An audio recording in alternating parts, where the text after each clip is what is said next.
Hey everybody, Nick Espinoza, your chief security fanatic here, and today we are talking about artificial intelligence because artificial intelligence may run an entire city very soon. This is just amazing, and I'd be curious to hear your thoughts on this. Now, this is coming from Reuters, and it's just fascinating.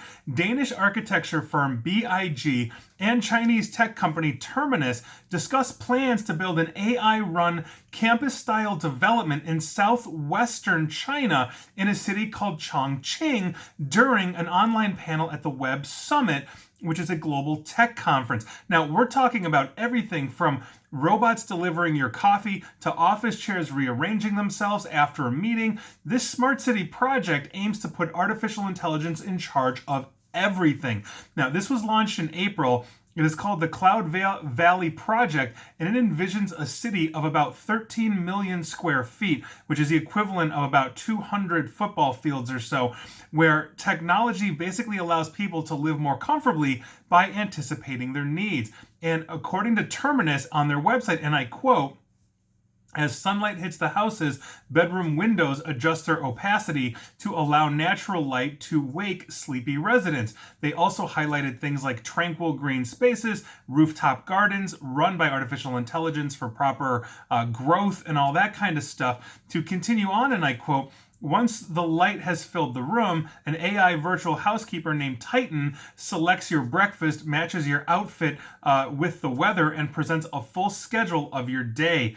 And I'm thinking, Titan, really? They could have named it Rosie like in the Jetsons, but that's just me. Now, the city is going to offer offices, homes, public spaces, self-driving cars that move around under the eye of essentially the artificial intelligence, and it's due for completion in about 3 years or so. But like other smart cities that are being developed or existing cities that are having smart technology integrated into them, this obviously raises privacy concerns. And directly at that conference, in the chat as it was going live, one of the attendees said, "1984, here we go, sounds like a surveillance state." Obviously, that's a reference to George Orwell's 1984. This is, I think, a very serious issue. And Eva Blum Dumotet, and I believe I'm pronouncing that correctly, who's a senior researcher at the British advocacy group Privacy International, said that these kinds of smart cities risk becoming a threat to human rights if companies and governments do not take steps to limit surveillance and ensure inclusivity.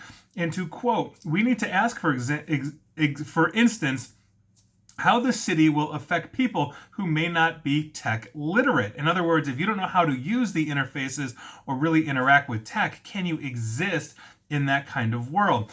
And to continue, this risk is all the greater when there is not a legal framework limiting the access that governments can obtain over the data collected by private companies. Now, we know that essentially China itself has created a massive surveillance network. And so a city like this in their borders run obviously by the government would have very serious privacy implications, especially if you have these smart assistants in your home with video cameras that are checking out your wardrobe or eyeing everything you have in your fridge to make sure that you're not getting low on milk or whatever you're buying. These are the things that we are talking about here. We don't have consistently around the globe good data privacy. And I mentioned in a video/podcast the other day about the merger between Google and Fitbit being held up in the European Union over the human rights issue that is data privacy.